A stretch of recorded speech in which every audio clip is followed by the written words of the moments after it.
What's going on, guys? It's Justin here with Summit Racing, and we're spending this wonderful Friday down at Goodguys in Columbus. There's all sorts of cool cars down here, and they absolutely pack in the fairgrounds with some real quality rides.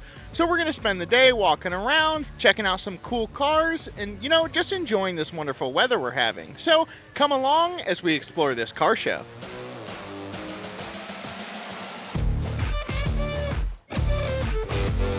So we're walking around Goodguys looking at this beautiful 48 Pontiac. Belongs to our friend Ed here. So you want to tell us a little bit about your car? Engine, it's just a 5.3 with a BTR Stage 2 cam kit paired to a 4L60E with the Holley High Rise 5-Tech fuel injection system. It's got a Mustang 2 front end, S10 rear end. It's lowered. It's got about a 1.5 foot drop in the rear.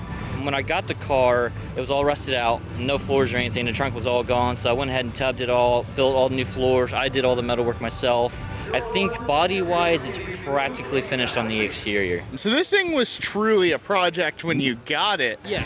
I think it sat for probably 10 to 15 years before I got a hold of it. So you truly saved this car from a, unfortunate scrapyard demise. Yeah. And that is so awesome because you really don't see these things on the road. No. And I love the period hot rod look about it. I am so into that, from the pinstriping and dropping it. Sweet blanket seats, it's just my scratch. I really like this thing. Did you paint this car this color? What color is this? This is actually a cashmere metallic. It's a GM color. I think it was made for Cadillac, I want to say about 2005. My dad actually talked me into this color, and I think it really sets the car off. This thing came out awesome, and you did an absolute fantastic job with your build.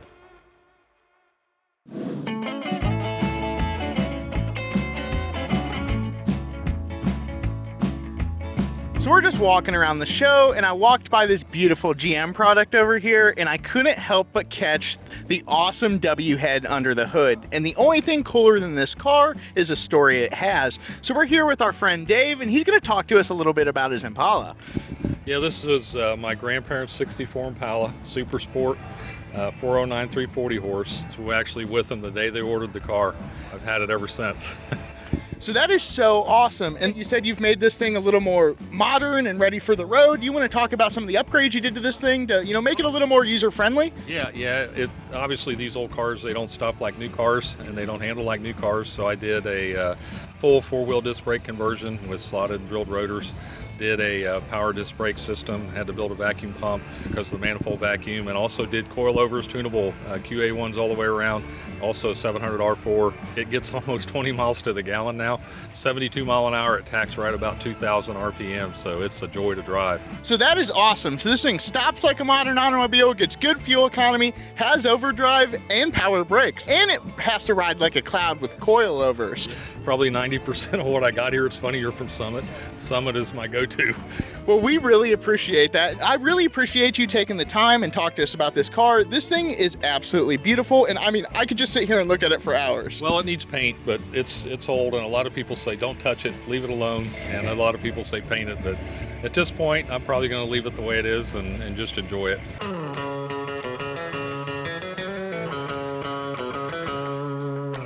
So we're just walking around the show, and I could not walk by this sweet Palera. I am a sucker for wagons. So we're here with our buddy Larry, and he's going to tell us a little bit about his car. 65 Dodge Palera wagon, 71,000 actual miles, 383 two barrels, 727 transmission. When I bought it, it had stock exhaust. It was so quiet you couldn't even tell it was running. Couldn't stand it. Put Flowmasters on it. I'm a hot rod guy, what can I say? You want someone to hear it before they see it and then just be even more impressed. So tell us a little bit about how you came into this car, what kind of condition it was in when you got it. Was it this beautiful? It had a cheap paint job put on it. The guy retired, moved to Florida. It was solid blue. I couldn't stand, it was too much blue. We did the top in white. We put the white walls on it. A friend of mine challenged me to do red wheels. I thought red wheels on a blue car wouldn't look good. I tried it, they look awesome, I think. I really appreciate you taking the time and talking to us about this sweet car, Larry. I hope you get to get out this summer and enjoy it even more.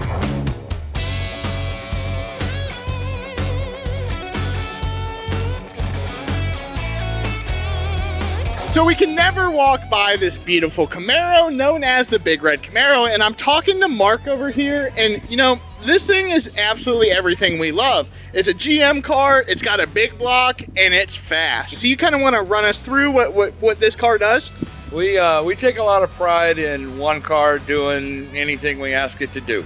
So we'll go road racing with it today. 2 weeks from now, we could be doing 1.5 miles, be doing 250 mile an hour, doing 1.5 miles. So we'll road race it, we'll straight line it, open road race it, climb Pikes Peak if you ask us. Do you want to kind of run us through the combination? Like what's it got for an engine, trans, rear end? So in this combination, we pretty much call it the open road race or the road race combination. It's just got a aluminum Brodex 555, G-Force GSR 4-speed, and a Ford 9-inch with a 3-link. So this is a road racing combination. It's naturally aspirated, electronic fuel injected 555. Now, when you guys to go, say, set it up like some standing mile stuff and that, how does the combination change? As it's said around our shop, we jack the radiator cap up and pull another car underneath it. So it's a huge swap over. We go from a 50-gallon fuel tank cell in the back to a 50-gallon water cell. We run a blow-through carburetor with a ProCharger on it, crank-driven ProCharger. So we still stick with a 555 combination. It just seems to be happy, that combination. So we'll run a crank-driven ProCharger on it and do anywhere from 16 to 2,000 horsepower, depending on how we got the boost geared up. We use the fuel cell now, turns into a water tank. That's basically our cooling system. So we push water up from the back, push it through the motor with some mechanical pumps up front, back to the back. And we run a Rossler 4L80 straight line stuff. So it's got a 0.75 overdrive, and we still keep the 9-inch in it. So the 7.5 overdrive helps us with the gear ratios a little bit to not have to knock the pinion out of the car. Yeah, and that's a big thing when you're competing in all these different events is set up in the car, you know, because that's the last thing you want to do is like swapping rear ends and all that kind of stuff. There's a lot that can go in, say, when you're road racing one week and you're running a standing mile or Pikes Peak the next. So it's really cool how versatile you guys have this thing figured out. I've got shelves in the shop, pallet racks in the shop, and there's like a whole pallet rack of Bonneville, strictly Bonneville goods.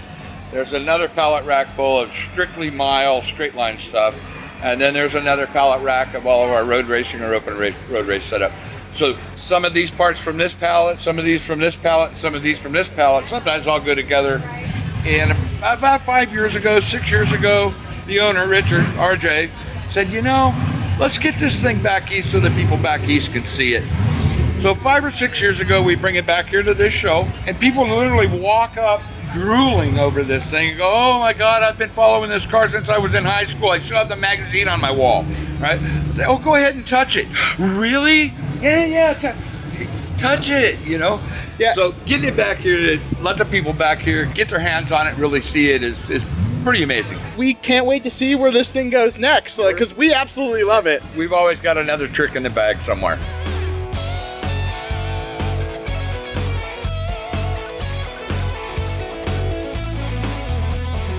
So that's it for our coverage of the Good Guys show down here in Columbus. We saw some awesome cars, talked to and met some even cooler people, and just had an all-out good time. So until next time, make sure to like and subscribe to that Summit Racing YouTube channel where you don't miss out on any of the action. I'm Justin with Summit Racing, and I'll catch you next time.